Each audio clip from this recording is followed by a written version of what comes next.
All right, y'all, let's start the AMA. Before we start the AMA, I just wanted to show you a really cool feature that we just launched that I want to make sure all of you are taking advantage of because you all have access to it right now. So if you go onto your public profile, if you've never accessed your public profile before, you can just click on this upper right hand image of yourself, click your public profile. If nothing shows up or it says access denied, all you have to do is go over to your settings here and scroll down and make sure that this is toggled to public so that you can see it. Once you can see it, a few things are on here which are really cool. The first thing is you have the ability to add photos and videos of yourself at the top of your profile. So this will make your profile look a lot more. We have a lot of data already on your profile, but this adds an emotional element. Now, I encourage adding at least one photo of you speaking on stage, a headshot, and then if you have your demo video, which hopefully you do, if not, please, you could put a sizzle video right here. So here you can have video of you speaking. You can have little other clips as well of yourself speaking. This really helps people get a quick snapshot of who you are by sharing this link. Then we've got all of your data right here, but then we actually have a summary of who you are as a presenter based upon an analysis of all of your audience's feedback. So this is really, really, really, really cool. If you want to actually know who you are as a speaker, based on everyone's feedback of you that you have so far in your system, our tool can generate that for you. And it's really so far been really, really accurate. In addition to that, we've got your top attributes here based on feedback, and you can add a bio about yourself in the about section. So you can add that yourself. We pull your best audience testimonials so that you can actually show social proof of what people are saying about you right here. That's automatically pulled for you. And then you can add your signature talks. If you've got keynotes or workshops that you'd like people to book you for, which hopefully you do, that's why you're here, you can now make those available. So you can put a description of what that talk is and a video of that talk. What we found is that clients are typically looking for 10 to 20-minute unedited segments. If you can do a full talk, that's ideal because once someone has made the decision that they've watched a couple of your videos and they like you, they get the what you can provide, they see the social proof, they see what your scores are. They want to be able to actually see you in action to go, well, what is it like to experience you? So all of this is going to be available for you on your public profile as one link that you can share with clients that are interested in booking you to speak. If you've got a website or if you're building your website, you can use this to help with decision making. You can put this in your email signature to supplement. So if someone says, hey, could you send me more information about your speaking, you can forward them this link and it's got everything in a really easy, digestible way. So all of you have access to that. If you go to your public profile, you can start adding these elements. If you ever want to edit or make any changes, just go over to Speaker Toolkit. And this is where you can upload the photos or videos to the top of your profile. And to add your talks, your signature talks, just go over to your talk section and then go to My Speech Topics or Add a Speech Topic. And you can type in the title of your presentation. You can describe your presentation and put your outcomes. We've actually been training an AI model to learn how to create really, really good presentations. So if you'd like, you can also click on our AI tool and type in all of the prompts and all of the things that you want. I speak about this topic to these people.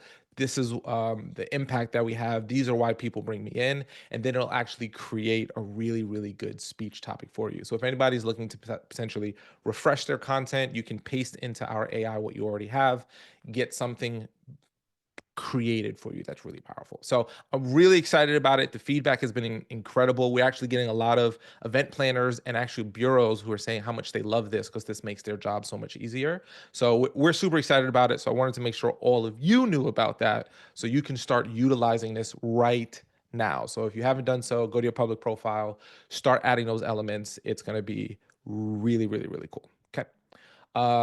Okay. With that said, let's jump into our first question. And if anyone has any questions about the public profile, put them in the chat. And Marissa from our team is here. She'll be able to capture, answer any questions that I may miss. But if you have any questions about the profile, how to access it, or how to do something, throw it in the chat. We got your back. Okay. With that said, let's jump into our first question. Kim, what's going on? Hello there. So I'm brand new to Talkadot. I just found out about it about a week ago. I had a presentation Thursday, a presentation Monday. I used it for both of them. The results were phenomenal. I have 23 leads. So I need to find out how to get those in Salesforce. And I went on and used a little chat feature and I talked to Laura, Mhm. but I'm not exactly sure. So I've got some questions. I use Salesforce as my CRM, Yeah. so I'd like them to go into Salesforce, I guess create an account and a lead, and then send them an email and then create a follow-up task. Do you know, can it do all that?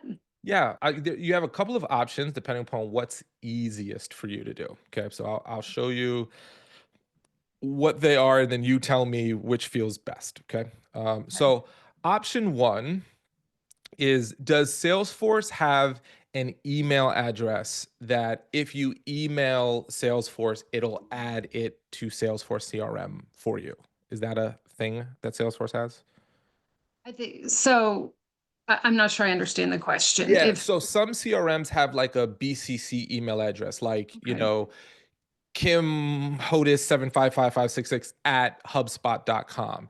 And when you send an email with that in the BCC, it will move people over to it. Let me, I'm I, not sure if Salesforce has that or not. I know once they're in Salesforce, if I send them an email at all, it automatically gets added to their account. yeah, let me do a quick Google search here to add people Hey, to. RL, this is Bossy. I used to work at Salesforce and there is Oh, a BCC. Sorry, I just couldn't type it in fast enough.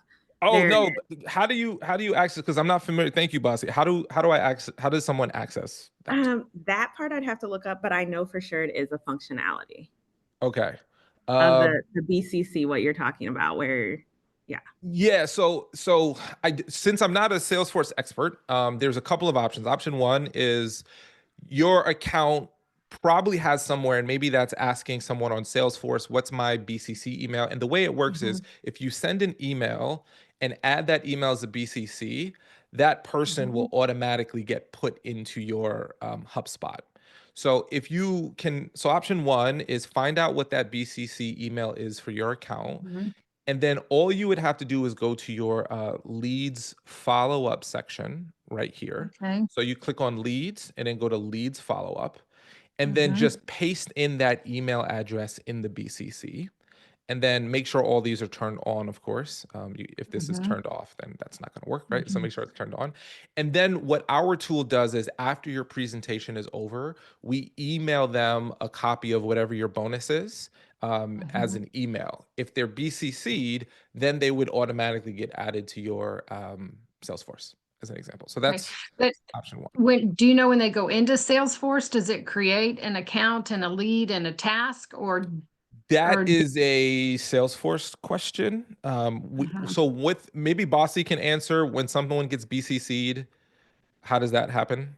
Yeah, so the thing is with Salesforce, there's so many customizations. And so your best bet is going to talk to your Salesforce administrator on how they have set your specific system up so that you can get this done in a way that makes sense for how your system is set up. Yeah. So there's so many different CRMs out there. So just getting a sense of that. So if are you familiar with Zapier by chance, Kim? Oh yeah, I've had an account for a year. Yeah. Oh, perfect. So then what you'd probably want to do then as option two is we have a Zapier integration. So Uh-huh. you can either log in here or just go to zapier.com and set up a Zap that says every time someone comes in as a booking lead or as a referral lead or as an email opt-in, automatically put them in my HubSpot, tag them as a lead, create a task. So if you're familiar with Zapier, I would just use our Zapier integration, and that would probably Okay. be the easiest thing for you to do. And again, you can go to um, Zapier normally, and so it's like any other integration with Zapier. So we're built into their system. So that would be the easiest thing if you're familiar with Zap and you want to create like accounts and leads and tasks and all that kind of fun stuff. Okay. And do you know, so all of these just went in over the last 4 or 5 days. Is it retroactive or like, so those 23 that are in there already, do I need to go do those manually, or will they? Yeah, great question. So here's what I would recommend doing for so usually the way Zaps work is like you create it and then it works moving forward, right? Okay. Retroactively, one of the easier things that you could do is if you go to your talk section right here Mm-hmm. and you go to Mm-hmm. any one of your presentations, if you click on these three dots next to actions Mm-hmm. and click download leads, this will Okay. download all of your contact information as a CSV file, and then you can Okay. do a bulk import, like upload CSV, and then it's got the columns and the first name, email, Mm-hmm. organization, if it's a booking lead, if it's a referral lead. So you can download those manually, upload them as a import, and then create any kind of, if they are a booking lead, then do this. If they are a referral lead, then do that. So you could do that manually, like indefinitely. That was the third option I was going to show you. Mm-hmm. Some people like to do it, and some people, they just want to automate it. So if you want to automate it, Zapier. If you want to manually do and backfill the ones that already came in, you're going to want to have to do that bulk upload through the CSV file. Okay. Okay. Um, and then I just had, when you were showing those videos, if our videos are in Vimeo, can we just upload them into our public profile from Vimeo, or do you have to Yeah, so go get? right now you have to do a source file. So it's not like putting a link and then it does it. You have to actually upload the video. So I would download the video or access the source file and then upload the video right now. It just hosts better on our site that way. Okay. All right. Thank you so much. I'm happy to Cool. be here. I'm happy that you're here. If you have any questions or if the Salesforce people have questions, please jot them down, get them over to us, and we'll be happy to support however we can. We want to make sure you are Okay. good and it is easy peasy. Appreciate that. Thank All right. you. Thanks, Kim. All right. Sandy. How you doing, Sandy? Great. Thank you so much for having me come on and ask a question. I am actually too fairly new to Talkadot and Great. helping a client with that as I do the email marketing and CRM side of things. But now I'm trying to connect the two and figure out how Talkadot works. And I'm like, you know what? I was trying to follow the instructions, but they don't seem to be current and active. Trying Mm, to understand how talks and codes work. So I mhm, understand you have to create a talk with mhm. your because it keeps track of your rates. But say I have two talks in the same day. Yeah. So how do I connect the two? Because the functionality isn't there like I've seen in the instruction sheet. Yeah, yeah, great question. So when you create a code, so the way that, so I'm gonna kind of give you an overview. You may know some of this already, but just to give like a Okay, general context, I think it'll be helpful. great. So when you create a code, and don't worry about how many codes I have. I demo my account a lot, so I create a bunch. So like no Fine. one should have these many codes unless that's your thing, right? Typically what you want to do is create a code for a presentation topic, right? So Okay. the code that I use most is ADT. So that's let's just go like that and pull it up. So this is kind of my signature keynote adult development theory. I create one code and then I put that slide into the end of my presentation deck. I don't have to associate that code to a specific talk. The way that our Mm, tool works is that whenever you use your Talkadot slide and someone scans that specific QR code, so in this case, my case, ADT, UT. Okay. it'll now create a new talk automatically on the date that that presentation came in. Now, if I add my presentation ahead of time, I say I have an upcoming talk on, say, June 5th, when someone scans ADT on June 5th, it'll just put all of that data into that talk for them. So you can either add your presentations ahead of time, and then as your data comes in, it'll fill it, or you just use your slide and then it'll look like this right here, January 1st option, where the data comes in. And this is just an example. So there's only one response here, but there's no Mhm. title and no organization. And then all you'd have to do is click add, type in, sample talk Oh, sample thanks. org, and then it'll update it right there, and then you're good to go. So you can either do it ahead of time or retroactively, and it works just the same. So you don't need to connect a talk to an individual code. You can use the same code. So that, what topic do you speak on? It's actually for a client of mine, and they Okay. talk about user experience, Right, customer great. experience. So let's Yeah. say, they do Mm, UX 101, right? I mean, or CX 101, whatever your code yeah. is. If it's the same keynote, they can just use that same slide over and over. So you put it in your slide deck once and you never have to change it. It'll just create new talks every single time that you use that particular slide. Because okay, so now that I'm thinking about that, so the code is associated with the question, so I could have Yes. ADT and use for and then have a series of questions, and CX Mhm. 101 can have a different That's right. survey question. That's 100% right. So you Okay. want to think of it as each code that you create here Okay. is either going to have, I'm creating a new code because I'm either asking a different set of questions or I'm giving away a different bonus. Okay. So let's say I'm doing a CX presentation for executives and I'm doing a CX presentation for managers. And the bonus that I want to give to the executives is different than the bonus that I want to give to the managers. I would create one code when I do my manager presentation and a different code when I do my executive presentation. And then the executives will automatically get the bonus I want them to get and get the questions asked the way I want them to ask. But if you're asking the same questions and giving the same bonus, you could just reuse the Oh, same code over and over and over. so then how would you identify statistics on a specific? I suppose you'd have the date. So if I did a presentation today, the Yep. 16th, everybody would scan it the 16th, hopefully not, the 17th and 18th. Correct. So But the way that our system works, and you had referenced it earlier in your question, well, what if I do like multiple talks in the same day? yeah. The way our tool works is that we create a talk in 30-minute increments. And what that means is when feedback hits our system, for the next 30 minutes, we take all of Oh, that feedback and put it into one report. So as okay. long as one of your clients doesn't give a presentation, ask for feedback, give another presentation, and ask for feedback within a 30-minute window, which will never happen in the real world, it'll create two completely separate reports. If you ever get Okay. a straggler, like someone who, scans it but doesn't give feedback, waits like 5 hours later, they're on their airplane ride home, it goes, oh my gosh, I didn't give feedback to so and so, Yeah. let me do that now. You might get a stray response that comes in. If you get a stray response that comes in, you just want to click here and then click on whatever the stray response is and then merge those together. March. And you just hit God, merge. that's what that makes. Okay. So Exactly. then with okay, so then and this might help the person that's doing the hubs, connecting Zapier to HubSpot or whichever Salesforce, Salesforce. whatever. Yeah. So I'm using Zapier to do that, and it's really funny how you pronounce it. Everybody pronounces it so differently. I don't know what is it, Zapier, Zapier? I don't I don't know. know. I don't know. I don't know.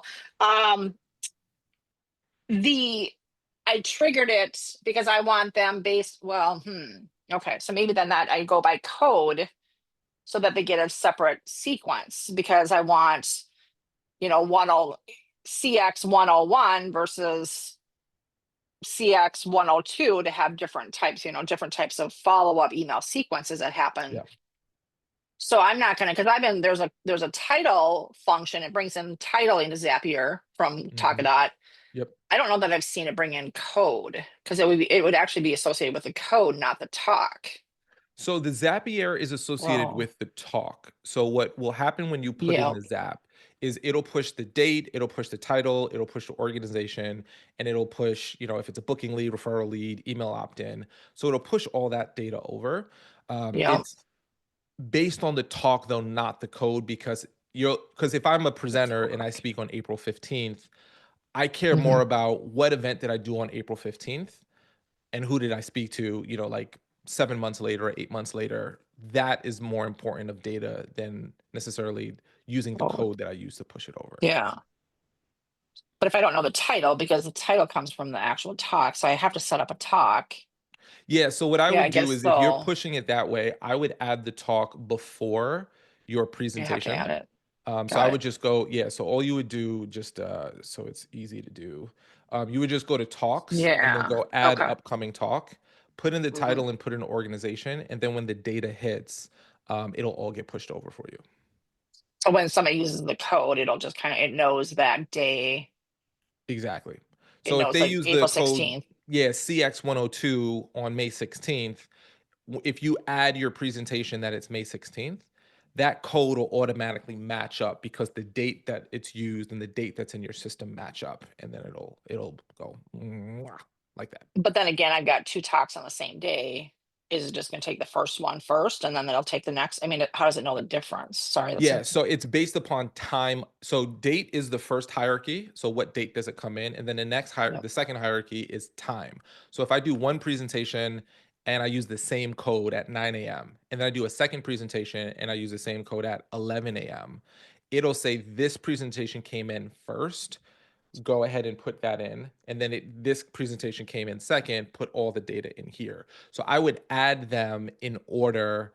I would add your 9 a.m. presentation first and then add your 11 Got it. presentation second so that it knows. So it's how it's listed in the sheet. Okay, so don't flip them around. Correct. Okay. That's right. Okay, we will work that through. I think that should help. Thank you so much. I appreciate Absolutely. Happy to help. And if as you're going through this, any confusion, there are a couple of things you can always jump in to get immediate answers. There's a little yellow chat button. If anyone's never noticed what this does, you can click on this and then start a conversation with a real human. So it's not an AI chatbot, it is a human. So you'd be like, hey, I'm trying to add the talk, it's confusing, or I'm trying to set this up. And someone on our chat team will help you, or you can shoot an email to hello@talkadot, or jump on here, or go to our community.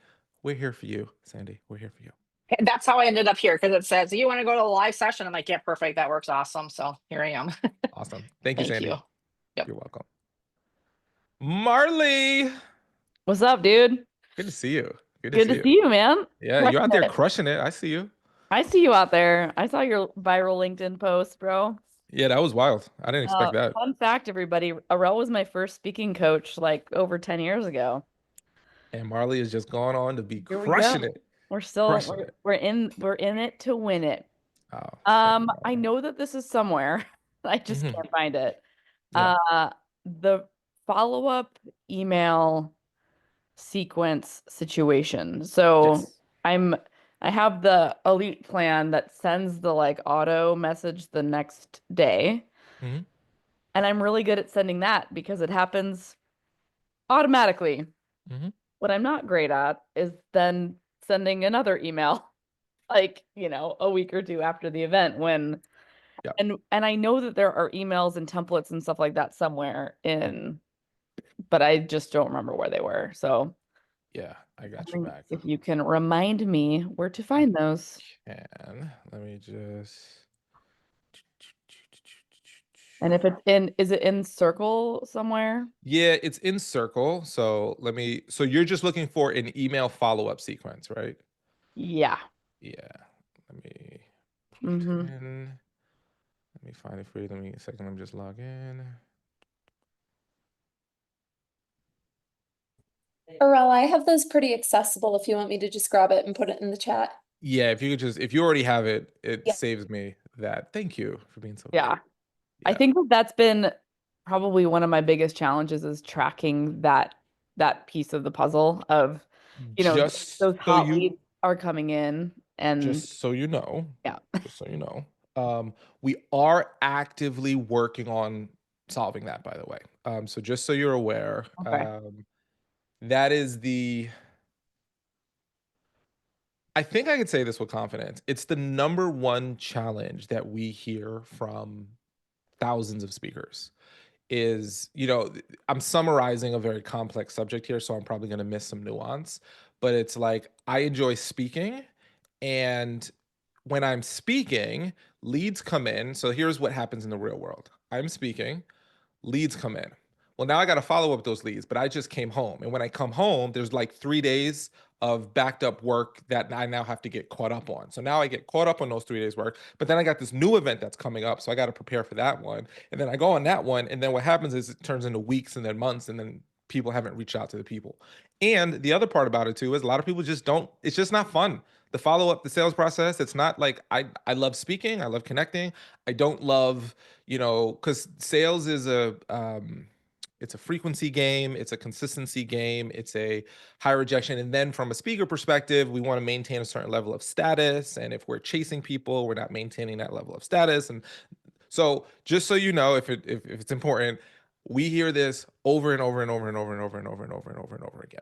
So we're currently doing a beta project right now where we're working on actually solving that problem for speakers. So in an ideal world, in a magical world, you speak, the leads come into our system, those leads will then get closed, they get presented to you, you speak, you bring in more leads, and then the system does a lot of the work for you. So it's something we're actively working on. It is definitely not ready right now. It will take some time for us to get it ready, but when it is, obviously we're going to let everyone know, and we're going to be very, very excited about it. So number one, don't feel bad. Number two, we are working on solving that problem for speakers at large.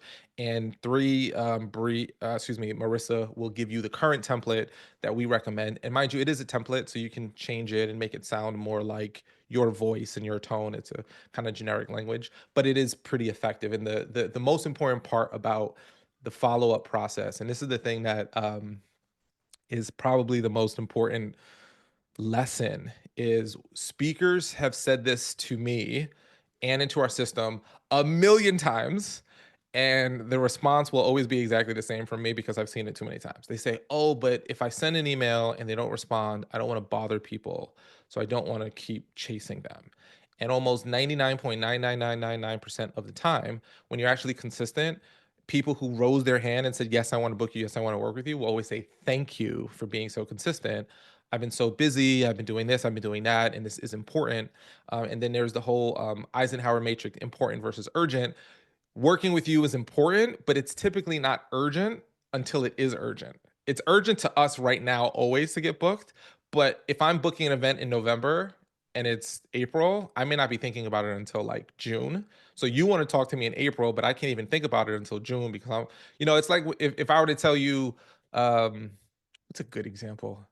Tax season just passed, but if you tell anyone about taxes, how many people wait until the last deadline to do their taxes because they're just like, yeah, it's important. It's 100% important. It's just not urgent until it's April 13th, and then it's urgent. And then every tax provider is like, why is everyone reaching?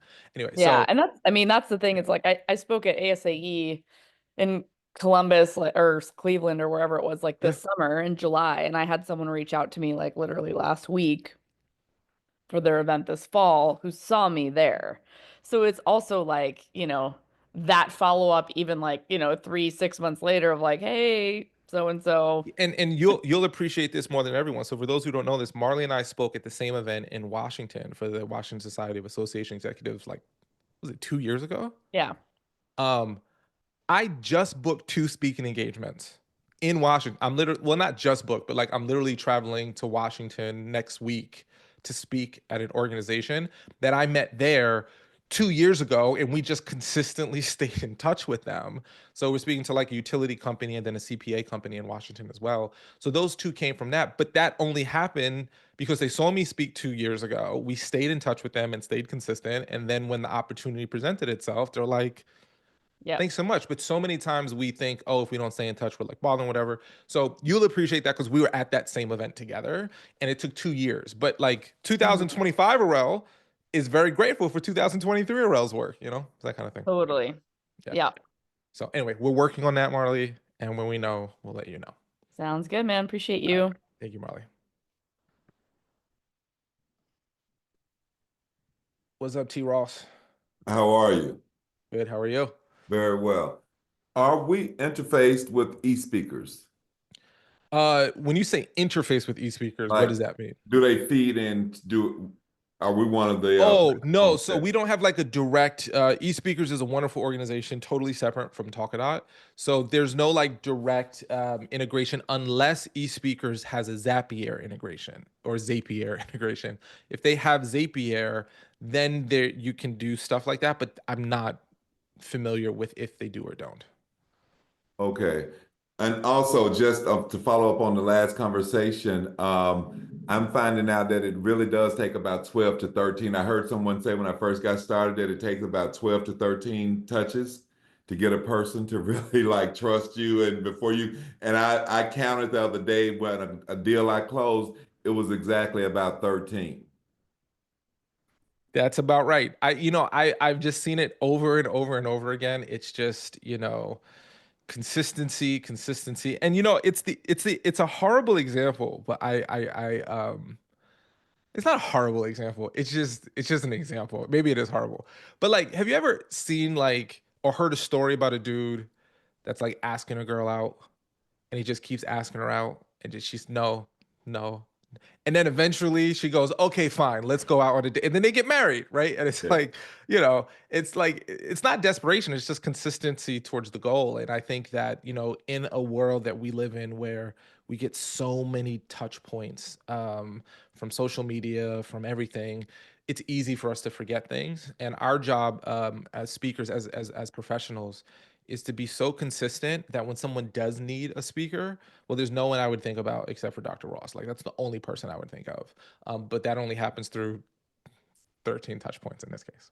And I'm beginning to view my touch points as me adding value to them rather than me just reaching out, asking them to hire me. So when I send things, I'm sending something that can add value, a strategy or something like that. So that makes it a little easier for me and doesn't look like I'm begging. Yeah, and I also, and that's why I'm a big advocate for weekly or monthly newsletters where you're just providing value. Like I'm a big advocate because one of the ways that I stay in touch with my clients long term is I've got uh, a 52 week, 1 week, one message a day auto sequence that goes out. So every week from the moment someone hears me speak, they're going to get an email from me that's 99.9% value. And then in the PS line, it's like, hey, and if you're interested in speaking, please. So, it's not just gimme, gimme, gimme, gimme. It's like give, give, give, give, give. And it's a good mindset. And I'm glad you brought that up because a lot of times people just do you want to book me? Do you want to book me? Do you want to book me? Versus use this. This is really helpful. This content's really great. This situation happened to me. Here's how I handle it. Hopefully it's helpful for you. I stay top of mind. And then when we're in the planning committee and we go, okay, we need a speaker, you've been getting value. Thanks a million. And so I've also been hearing you all talk about Zapier, and my leads are just sitting there. I go in and physically email them. I'm looking at how to automate them. Where can I get started? Is there Yeah, if you want to automate, there's a couple of options, right? So option one is you can use a CRM like SpeakerFlow or HubSpot or Salesforce. Like there's lots of great ones. We have a direct integration with SpeakerFlow. So, we're fans of the SpeakerFlow CRM. They're a SpeakerFlow built on the Zoho platform just for speakers. So that's really good. If you just want to do emails, ConvertKit, which is now Kit, is the one that I've used. I'm sure MailChimp is wonderful and all these other ones are wonderful. I didn't have the greatest experience with ActiveCampaign personally. So I don't know if anyone loves them or not, but I didn't have a great experience with them. But I did have a great experience with ConvertKit and Kit. So if you want to start doing automations and emails, I can give you a link for Kit that will give you, I think it's like 1,000 emails for free. So you can like load in 1,000 emails and automate them. And then after 1,000, you have to pay. But if you're just building it up, it's a very user-friendly tool. It does a lot of cool automation. So those are the ones that I recommend, SpeakerFlow and Kit personally. Thank you. Yeah, you're welcome. Cool. Next up is Marjorie. Is it Margie? Margie, nice to meet Margie. you. Hey, Margie. Nice to meet you as well. I've been hearing about Talkadot for about a year now, and I finally signed up. Welcome. Thank you. Lovely to be with everybody. Happy to have you here. By the way, just as a proof point to what we were just talking about, Margie's heard about Talkadot for a year, and now she's it's just the lay of the land. It's how it works. So anyway, go ahead, Margie. So to your point, I met somebody 2 years ago when I was speaking, and 2 years later, I've been hired to present literally next month. That's happened to me a bajillion times. A bajillion times. So as a Talkadot rookie, my question to you, Arel, is what would you recommend are the must-dos for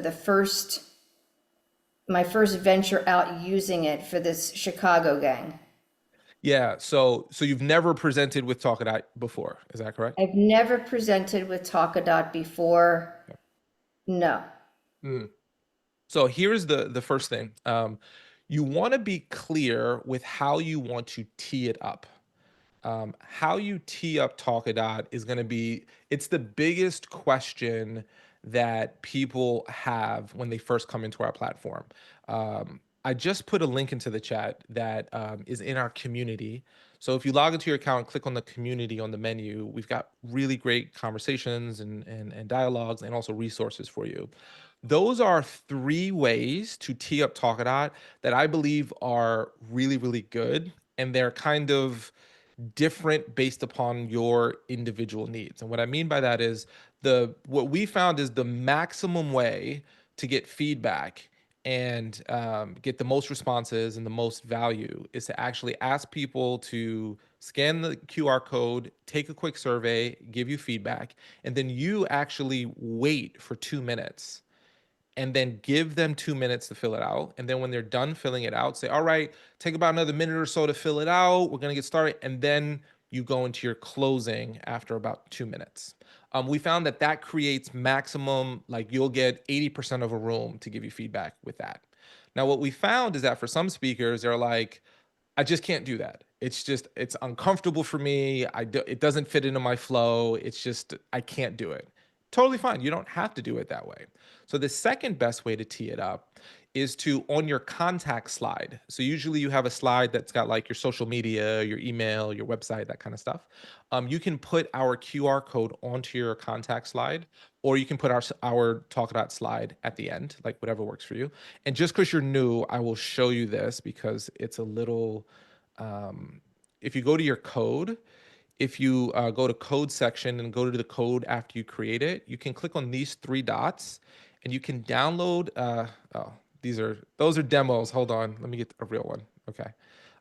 You can download your slide here and then insert this into your deck. Or if you just want the QR code, you would click on the 3 dots and go download QR code. And then you'd copy this, put that onto your contact slide, and then say something like scan this QR code to give me feedback. So then what you would do is do your presentation normally as you normally would do it. And when you get to that contact slide, you would say, hey, everyone, thank you so much. If you want to stay in touch, here's how you can. Oh, and do me a favor, scan this QR code and give me your thoughts on today's presentation. And as a thank you for you giving me your feedback, I'm going to give you access to some bonus. A copy of your slide deck is typically the easiest, most high value thing to create. So you want to give away a bonus at the end of the survey, which you can do when you create your survey. And then you say, thank you so much, and you walk off stage.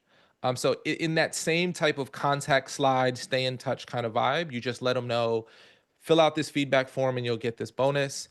And then you let them do it. And you might get, 30%, maybe 40% of an audience to do it that way. It's still really effective. And what's most important is doing it is more important than not doing it. And then the third option, very quickly, is you just don't say anything. You just put your slide up or you put the QR code up. You say, thank you so much. And then whoever catches it. Whoever doesn't catch it. And you might get, 5 to 10% of an audience to do it that way. So it's kind of like higher action, higher response, lower action, lower response, but it's also about like higher comfortability. So you got to find the most comfortable way for you to do it. But the most important thing is just to do it.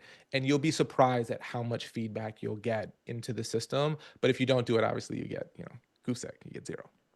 Thank you, that's excellent. So 2 follow-up questions, and I'll be quick about it because I know Brandon has a few things on his mind. Sure. In order to offer the freebie, do I put that link, do I make it an additional? How do I add that into the Talkadot system? Great question. So what you'll do, let me just share. And while you're bringing that up, the extra question is, I heard earlier that you're able to customize your questions, or I saw that full disclosure, I created the Talkadot QR code and then I tested it out to see what it looked like because I've actually literally never worked with it before. And I saw that it was an automated questionnaire. And I thought, well, that's a good idea. Those are good questions. Do I stick with that or do I add to it? What's the best thing? Exactly. So I'm going to answer your first question and your second question at the same time. So when you create your new code, so you go create new code, and then I'm just going to do advanced mode. Quick mode is when you just want to use our factory default settings and upload your bonus, which actually, now that I said it out loud, that might actually be better for you, because if you don't know what customized questions you want, I recommend use the ones that we already have built into our system, because those were built based on event planner feedback. Event planners told us these are the questions that are important to us. So we generated one that's basically ready to go. So we're just going to do quick mode for your first question. So if you click on quick mode, so you'll name it whatever you want to name it. So you can mean, like we'll just say Haddad, and this is my talk on stuff, right? That the second part is just for you to remember what it's about. And then you hit next. And then what our system is going to jump you over to step 17. So basically, if you go to all questions here, there's a bunch of questions that are pre-built that you can, hide or not hide or whatever it is. But on step 17, this is where you can put in your bonus. So if you have a file like a PDF or a document, you can upload it. If you have a link, like you want to send it to a Dropbox link or to a secret link on your website, you would just click this second option and then just paste that link in right there. And then at the end of your audience's feedback, so I'll just show you what it looks like. Boom. So at the end of your audience's feedback, they'll get this button here that pops up that says get your bonus. So they can click on it and it'll either give them the file or the link. And if you have your lead emails turned on, which is if you go over to your leads section here and go to leads follow up, if you have these on, which you should, then we will also email the bonus to the people as well. So they'll get it immediately and via email. So you can upload your bonus with the code. And then with the customizations, I'll just go back here. If you want to customize anything, you can. But if you don't know what you want, I would just keep it as what the system is. And then, I don't make much customizations because these questions work well. But some people might say, oh, you know what? I want to add an additional question. I want to add was my talk helpful in your dental practice? How? I might want to add an additional question that's unique to me. So you have the ability to add a question. And if you don't like any of our questions, you can just click on that eyeball and then it will hide it. And if you want to change any of these, like multiple 1 through 5 questions, you just click this drop down arrow, because maybe you're like, hey, you know what? I don't do an actionable talk. I'm more of a storyteller and I'm just changing people's mindsets. So I want mine to be more memorable than actionable. So you've got a couple of ways of hiding, adding, and then editing the questions as well.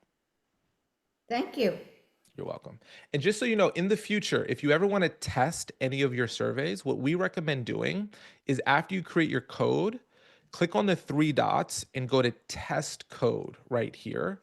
And when you click on that, it'll allow you to actually see what the survey looks like from the audience perspective, but we don't store any of that data in your system. So you don't get any false, not real data in your system. So if you go to the test code, that's how you can see what it looks like. And does it feel And then the way I'll you'd have like it a to? full email list from everyone who answered the survey for follow-up, Mhm. because I understand that other than the initial follow-up, thank you, and after they get the bonus, then there is nothing additionally. You're working on creating that now. Did I hear that correctly? No. So when you give your talk, this is what the back end will look like for you. So in your talk section, which I just clicked on here, so your talk, all of your answers will show up here. So this was a talk I gave a couple of weeks ago. So you'll have all of your data automatically created for you. You'll have all of your testimonials here automatically created for you. You can click on your 3 dots on any individual one, click view testimonial data, and then you can view their contact info. You can also go over to your lead section. This is kind of like the most exciting business development part of it. And if you go to your booking leads, this will have a list of all of the people who said they were interested in booking you to speak. And if you see anyone with a little fire icon, that means that they said something like, hey, I want you to speak at this specific event. So this AI verification is the hot leads. So you can get access to exactly who's interested in booking you, how they want to book you. We just booked this great event with the EO in Long Island from that event. So you'll have all that information there. And then if you wanted to access it as a spreadsheet, you can just click on the talk itself and then click on the three dots under actions and go download leads. And then it'll download all of them as a spreadsheet for you. So you'll have a beautiful report. You'll have an AI summary of your impact. You'll have shareable graphics, and you'll have all your leads as well. And this is all available on the basic free plan that I Yes. signed up for. Mhm. Amazing. Thank you. You're welcome. All right. Brandon, thank you so much for waiting. You are next. Yeah, thank you, Arel. I really appreciate you doing this to just help other emerging speakers and to help us continue to grow. Now, I just had a couple, like one main question that focuses around sales. With my own speaking business that's still emerging and growing, I'm trying to, like, as I've been able to reflect really on what component needs to be worked on to help my business go to the next level. I'm realizing that I think that the thing that's lacking is like a sales strategy and an actual like sales, like I'm getting better at, for example, I'm getting better at like calling different clients, potential clients, and like presenting them why I can provide maximum value for their organization and why I would be a good person to hire as a speaker.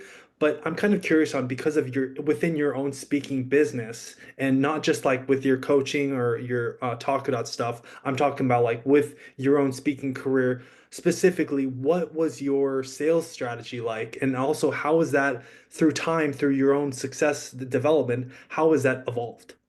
Yeah. So the single most effective thing you could possibly do to get new business is and I don't know if you've ever heard me use this phrase or if you're watching my videos, but I say this phrase a lot, which is a pregnant pet presentation. Have you ever heard that, or do you want me to give you a quick summary on what that is? A quick summary would be great. Happy to do that, right? So, were you on the call when I was talking to Marley about the Washington event that took 2 years to close? We talked about that earlier on this call. Yeah. It was like, oh, it took 2 years. So that she said she spoke to we both spoke at a group called the Washington Society of Association Executives. Now, a pregnant pet is based upon this story of a dad who had a bunch of kids and he wanted to get them all a pet, but he could only afford one pet. So, what's the best type of pet to buy if you want to give all of your kids a pet, but you only can afford one? You get a pregnant one, right? So, you get a pregnant bunny, and then you wait a couple of days or weeks or whatever is the gestation period. The baby gives birth, and then everyone's got bunnies, right? And that's how it works.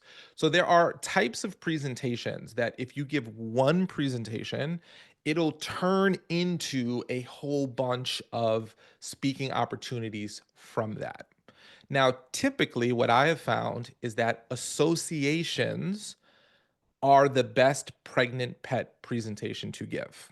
So, an association, just to give a quick crash course on it, is an organization, typically it's a nonprofit, that has dues paying members, right? So, for example, I referenced Marley referenced ASAE, American Society of Association Executives. It's an association of association executives, right? So, Arel, literally, yeah. I'm a mental health speaker, so on that note, Yeah. what would be some specific examples of associations that come to mind for you? Yeah. So when you think of mental health, who are you helping with mental health? Is it anyone? Is it professionals? Is it mental Helping, health well, professionals? there's a statistic out there. Over 50 million people are facing with a mental illness, including the fact that there's also the market of loved ones who want to help people but don't know how to support their loved ones. So those are Gotcha. two really significant markets that I can tap into. Okay, great. So there's two things I'm going to say to that because this is not a question you're asking, but it's a question that most people don't even know how to ask. It's an important question to ask. So whenever we look at ourselves as speakers, we have to remember that there are organizational problems we can solve and there's individual problems we can solve. So this is an important distinction. When I solve an individual's problem, right? So for example, mental health, I'm going to use that, right? Yeah. An organization typically does not solve individuals' problems. They have courses and they have consultings and they have stuff available for people as resources, but organizations actually care about solving organizational problems. So Okay. they book speakers who can come in, and you might speak on mental health, but how does that help me as the organization run things better? So for example, if you can talk about how, and I don't know if this is true because I'm not a mental health speaker, so if I mess up, please like take that as just a mistake of the head, not the heart, right? No So, problem. hey, productivity is dropping because so many people are dealing with mental health challenges. So they show up to work, and instead of working for 8 hours a day, they're really putting in a productivity of an hour a day because 7 hours is based on challenges, right? Let's say that was true. So if I can come in and say, hey, I can help your organization become more productive. And the way that I help your organization become more productive is by solving this mental health challenge that's dropping your employees or your team members' productivity. Now, as an organization, I go, that's an organizational problem. Like I want my folks to be more productive. I want them or I want them to have a better culture, right? Like creating a good team environment. And we can say how mental health challenges is something that keeps people from engaging fully in the organization's culture, right? So even though you didn't ask this question, it's a very important question most people don't know how to ask, which is, am I solving an individual's problem, which is typically coaching and consulting? Or am I solving an organizational problem, which is typically what I'll get paid to speak? So that's a very important, because what will happen for a lot of speakers, and I hate when I say this because I've seen it enough times that it breaks my heart, is that people solve individual problems and never figure out how to solve an organizational problem, and then they don't get booked to speak as much as they like. And they're like, why aren't people booking me? This is an important topic. Why don't people care about this topic? And it's not they don't care about it, it's just that companies, organizations that hire keynote speakers for fees pay for organizational solutions, not for individual solutions. So um, I just wanted to share that with you because this will stop you from running east looking for a sunset as you're building this up, right? So how do I solve an organizational problem with the knowledge and the information I have? And typically organizational problems, companies specifically, not education, but companies care about increased productivity, increased sales, and decreased inefficiencies, right? So if I can talk about culture and why culture is so important because it'll stop turnover, and turnover leads to a lot of cost. Well, I can decrease inefficiencies by talking about company culture. If I can talk about, increasing productivity, well, increasing productivity allows people to enjoy more, work more, do more, the organization grows. So you've got to figure out, am I like increasing productivity? Am I increasing revenue? Or am I decreasing inefficiencies?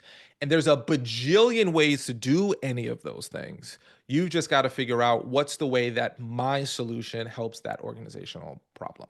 Does that make sense? Yeah, no, straightforward. Yeah. Okay, great. So once you have that, now literally any association you can help, right? Because you're not teaching about like, I help women in manufacturing get raises, right? Like that's a really specific niche that I can only focus on one group. If you're saying, hey, I'm going to help deal with the mental health crises that's plaguing the American workers, that's sucking productivity, decreasing it, now you can open it up to anyone. Now, the organizations that I like are the ASAE network, because they have a state chapter, and I think 40 out of the 50 states, I think. So if you go to asae.org, they have state chapters everywhere. So there's a Texas State Association executive, a Washington State Association executive, Cleveland State Association, a New York State, right? So everyone, New York State is called Empire State.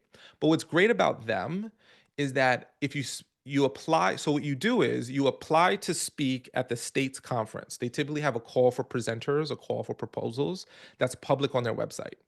So all you do is find that for these really specific organizations, in this case, ASAE's chapters, you submit to present. You either will get accepted or not accepted as a workshop or a keynote speaker. These folks typically will not pay you or pay you very little, okay? But you're not going here for the keynote fee. That's not what the game is about.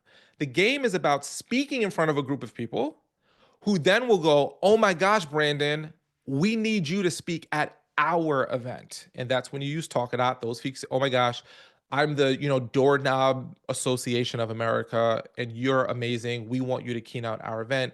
And then you charge those people your full fee.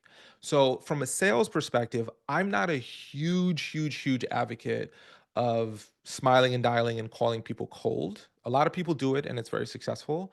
My strategy, and I just use it over and over and over again, is I will find a pregnant pet presentation organization, someone where if I speak on their stage, their audience members can potentially book me to speak. I will do everything I can to speak to that organization, whether it's for free, whether it's for low fee, pro bono or low bono, as the phrase goes, because I'm going to use Talkadot, pull leads from those, and then follow up with those folks and close them. And I much prefer to reach out to people who rose their hand and said, please reach out to me, than reach out to someone who has no idea who I am and then try to get them to like me. So that was a lot, a little bit. You may want to rewatch this recording when we send it out, but that to me is my best strategy for sales and the best mindset that I think a lot of people miss and then they struggle. I know that was a lot. I don't know. Did Brandon jump? I don't know what happened. I think we lost Yeah, Brandon. it got disconnected, but I'm back. Oh, you're back. Oh, there you go, Brandon. Okay. So that's my long but short answer. No, the last part just that I wanted to hear from your own experience is how did your sales strategy evolve with your speaking business? Well, the sales strategy was that, like, I'm not going to cold call, reach out to people who don't know who I am. My job is to speak at these free events for associations and conferences where their members can book me to speak. And I'm going to apply to like 20 or 30 of those in a year. I might get accepted to 4 or 5. I present that those on my dime, on my fee, or for low fee, right? $1,000, $1,500, something like that, $2,500. And then when I speak, I'm going to collect those leads and then I'm going to follow up with those leads via email, via phone calls, via LinkedIn messages who said they want to book me to speak, close those. And I just rinse and repeat that process. I don't know, 18 years into the game now.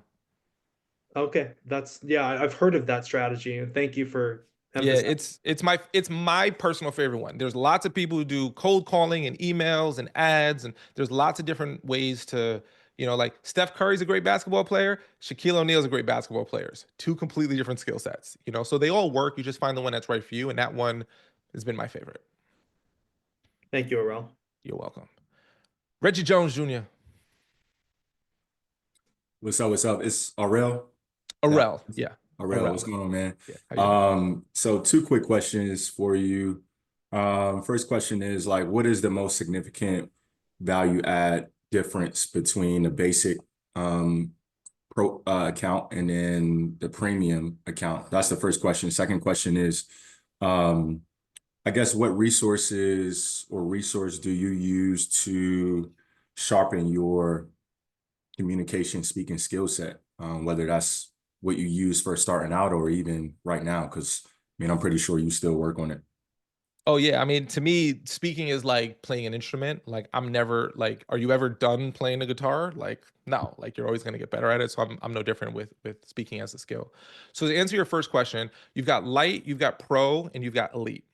Light and pro, it's a world of difference in that with pro, you get customizations of your survey, you get the lead follow up, and you get more than 50 leads. So in the light account, you can pretty much get feedback, and then you can get 50 email addresses, but you can get unlimited feedback and data with the light account, so that free account.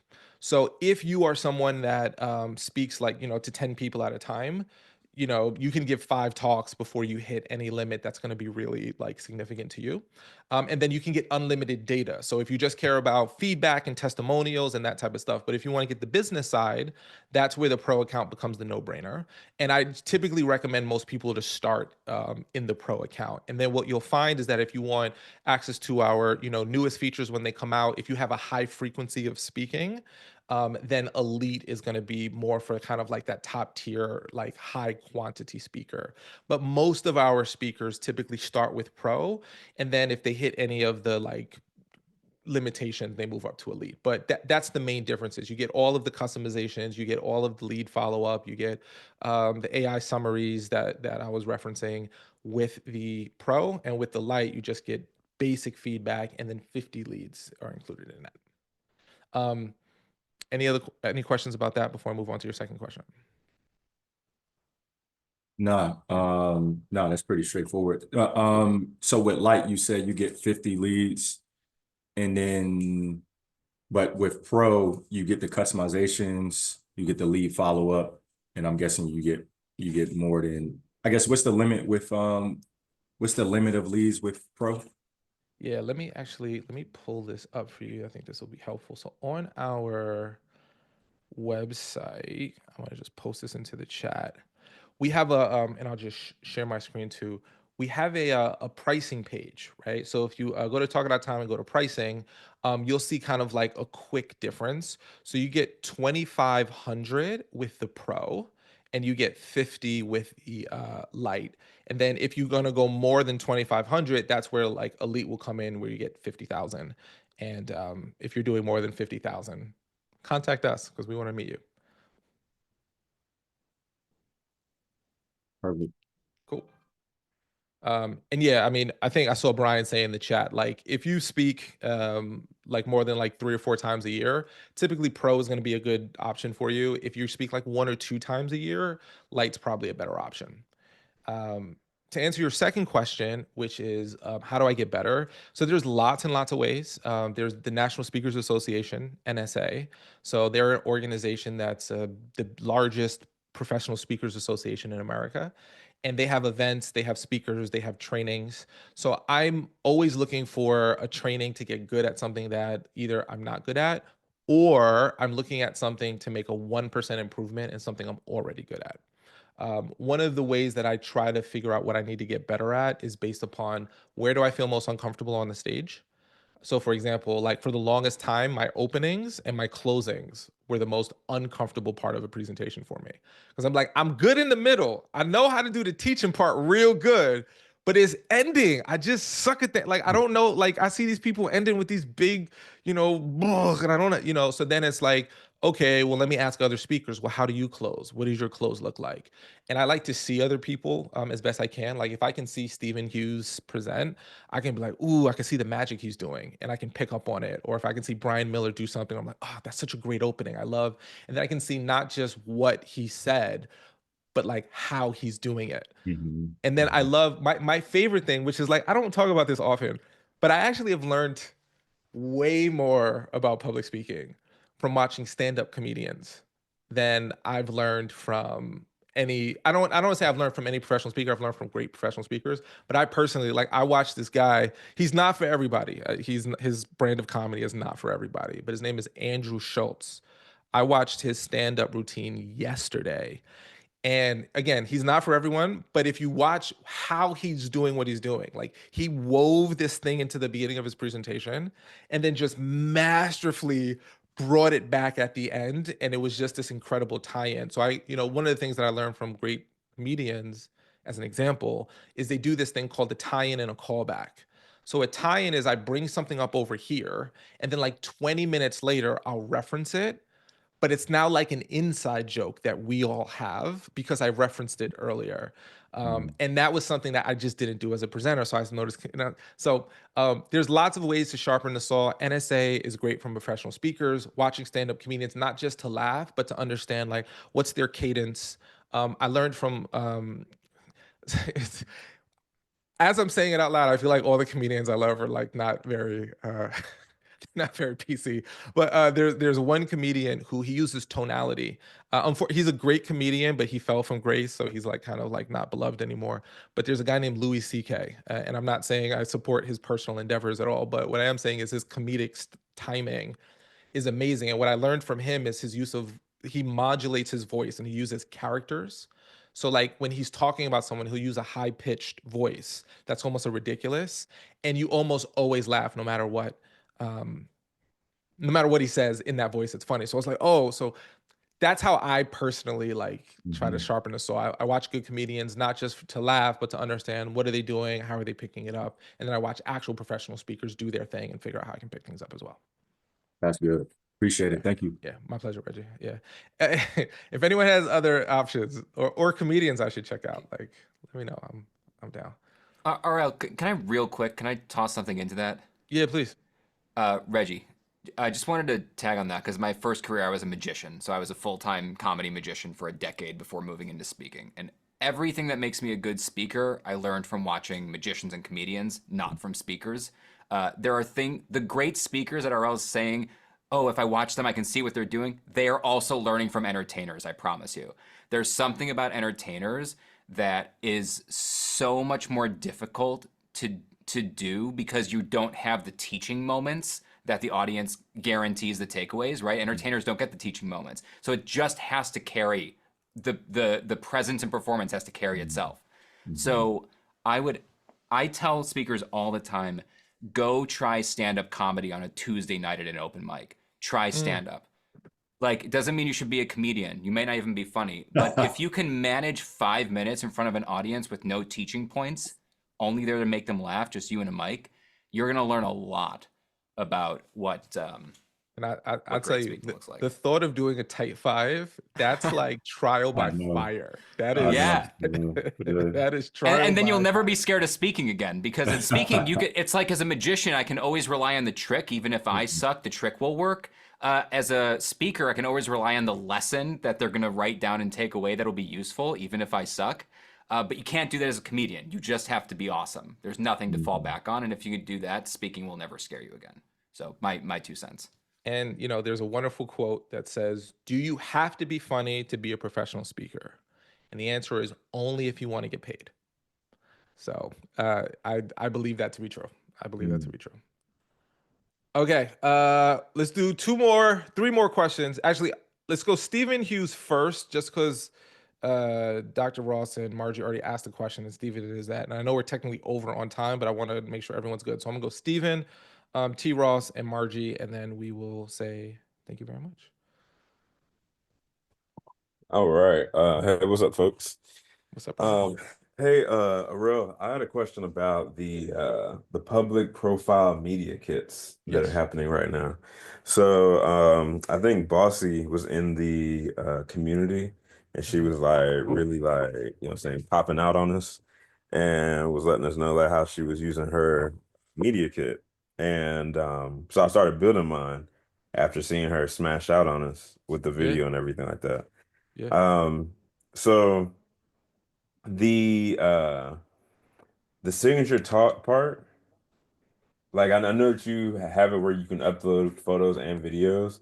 Yep. Where you can upload videos at the top, would you suggest putting like some short form content there? Because I know there's like a limit on a gig, but You I should see where be. you can put up like the key the Yeah, if you part where go I got to from the Talkadot, but Yeah, so there's like 2 places for media, right? So if you go to Speaker Toolkit, this is going to be ideal for like clips or demos, like a 30 mhm, second, 1 minute, a 4 minute, a 5 minute, like a short demo is going to be Speaker Toolkit. When you go to talks and my speech topics, this is where I would upload like what you did at SpeakerCon, like that like 20 to got 30 it. minute segment. That's where I would put that video there. That better. All right, so I'm thinking about this. All right, I'm gonna go Yeah, finish building this joint. I Let me know can't wait to see it. if y'all are down to review. Yeah, of course. That's love. Thank you. Of course, brother. T. Ross. Yes, I just turned on the follow-up feature. Will it send out emails in retro? No, it's only from this time moving forward. So Okay. everyone else, you would have to do a manual email or like a ConvertKit email, and then moving forward, everyone will get an email as it goes out. Okay, thank you. You're welcome. Margie. Statement and a question. Yes. Statement. I'm a global public relations expert. I've been in media and PR for 40 years. Mm. So in terms of media and presentation training, I've been doing that literally for 32. Mhm. And I'm happy to help anyone who wants to up their game because I've been doing it with CEOs and global leaders and diplomats for most of my career. Yeah. What I call myself is a rookie veteran because in the last 2 years after my first book was published, I started doing my own material. Okay. So here's my question for you now. The associations. On LinkedIn, you can follow them, but your advice, just to take it to the next step, is to reach out and sign and apply for a speaking gig at an association conference, or do you reach out to them on LinkedIn and just introduce yourself? No, so yeah, great question. Let me give you an example here. Do, do, do. Let me see if I can find one quickly. Da, da, da, Reggie, if you need help, I'm happy to help you, by the way. Speakers. Okay, great. So what I would do specifically is, like, for example, ASAE, which is the one that I've been referencing. Again, I really like them because they're a collection of all these different associations, right? So I put in FSAE, and the phrase that you want to use is call for speakers or call for proposals Okay. or call for presenters, right? If you search that, a link like this will pop up, right? So it'll say call for presenters, right? It says, okay, let's click on this one. Now, right? So I'm going to click on this, and then it's going to say, here's a call for presentations. Submission deadline is October 18th. Well, okay, well, this was 2024, I assume. But anyway, there's going to be a link like this that will pull up when it's available. So you just click on it, and then it says call for presentation, speaker interest form. You click on that, and you just fill out the form. They're going to say your name, your email, your phone, your city, your website, blah, blah, blah. Your topic, blah, blah, blah. And you just hit submit. So it's like that simple. So you don't have to like reach out to people on LinkedIn and DM them or anything like that. You're just looking for an association that has a call for presenters, that has a group of people that you ideally want to speak to. Based on this information, they will select you or not select you.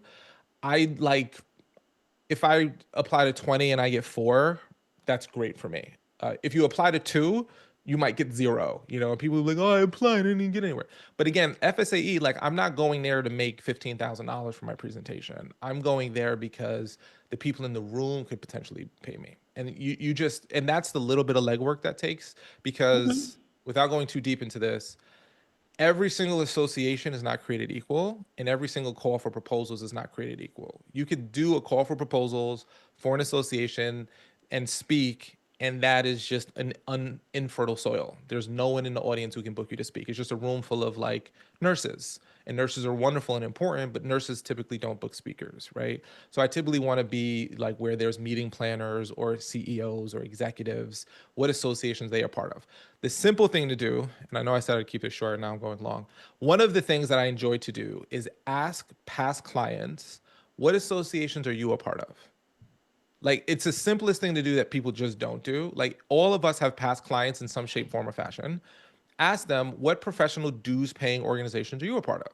Oh, I'm a part of this. And literally to this day, clients tell me about things I've never heard of in my life. Oh, I'm a member of the bleep bleep bloop bloop, the QRT we and the AF, and I'm like, I've never even heard it. Like, we just have an event coming in. It's not sealed yet, so if it's sealed, I'll mention it. But there's a group I've never ever heard of in my entire life, and they're humongous.